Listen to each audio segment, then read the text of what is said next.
355, Fair Fight? Part 1. By watching the orc warriors' weapons coming down on the demon like they were the wrath of the heavens, Ragesh could almost smell the sweet scent of Lith's blood in the air. Which is why she was dumbfounded when a fireball exploded on the ground and sent the orcs surrounding Lith flying like leaves scattered by the autumn wind. Less than, how is that possible? Greater than, Ragesh blurted out in her stupor.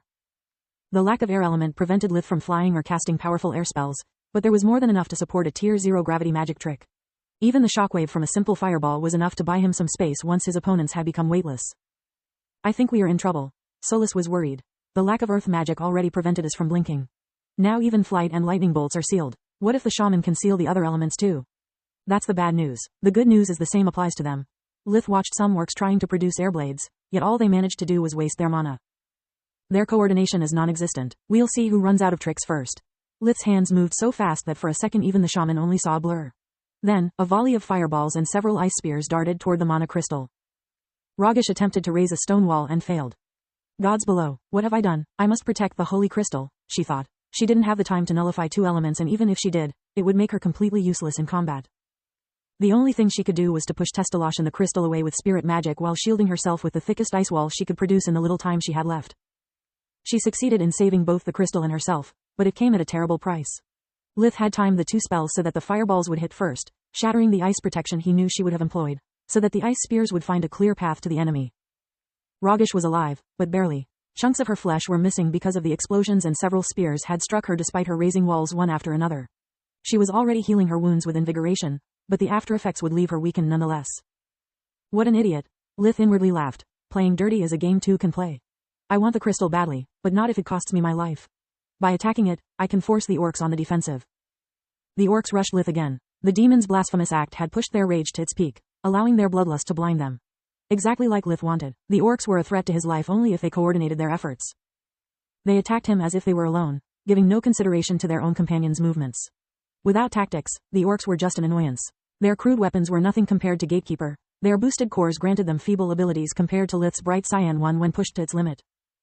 Ragash's plan had only one flaw. Both she and Lith knew it, but only one of them could exploit it. Depriving the world energy of a specific element blocked the related spells, but it couldn't affect fusion magic.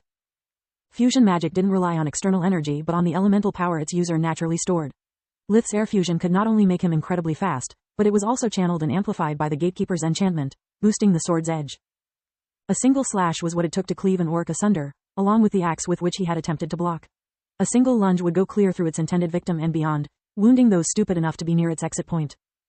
Less than, curse you, demon, greater than, screamed in anguish as she ripped off the head of one of their youths to consume his flesh to regain her strength.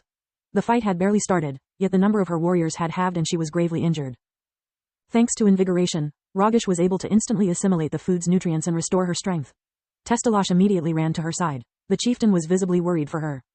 Without the shaman, the tribe was as good as dead. The holy crystal would become a liability instead of a treasure. Testalosh's life depended on her. Less than, the warriors will not last long without my help. Greater than, Testalosh said while delicately leaving the crystal by her side. Less than, do whatever you need, but try to keep me alive. You still need a man to have offspring. Greater than, the chieftain didn't trust her more than he would a nest of vipers. His words were meant to remind the shaman that the survival of the Grey Wolf tribe needed at least 2 orcs. He didn't miss how Ragesh moved her gaze from him to the remaining 3 youths. There was still a male left, which meant she still had options. Inwardly cursing his bad luck, Testalosh unsheathed his greatsword and joined the fray. Aside from the holy crystal, the chieftain's blade was the only treasure of the Grey Wolf tribe that had survived the war. It was an enchanted weapon that had fallen into the orcs' hands after its previous owner had fallen into their stomachs. Ragesh nodded. Her powers activated the crystal once again, passing all the remaining energy she had stored within it to the chieftain. His core immediately turned from bright yellow to bright cyan, which Solis promptly reported to Lith. For F***CK's sake, I hate fair fights, Lith inwardly cursed. Testalosh was at least 20 centimeters, 8, taller than Lith and 30 kilograms heavier. Thanks to his awakened-like body, those 30 kilograms were all muscles. Lith had no advantage against Testalosh, aside from his own equipment and training.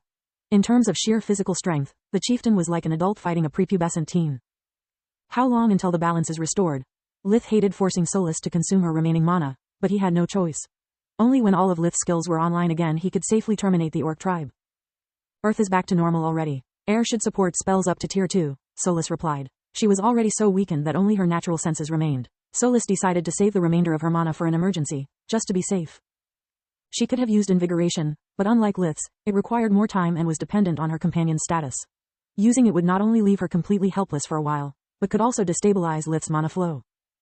Solis couldn't stand by idly either, so she moved from Lith's mouth to his right hand and turned into her glove form. That way he could at least use her as a shield if the need arose. The greatsword gave Testalosh the superior range, forcing Lith on the defensive. Their fusion magic was on par, so it was like neither was employing it. The chieftain was faster, stronger, and to make things worse he shouted orders that made the remaining orcs regain their sanity. Ragesh was now back on her feet, using the crystal to infuse one of the young female orcs until the youth screamed in agony. The shaman didn't trust the chieftain more than he trusted her. Ragesh wanted to win, no matter the cost.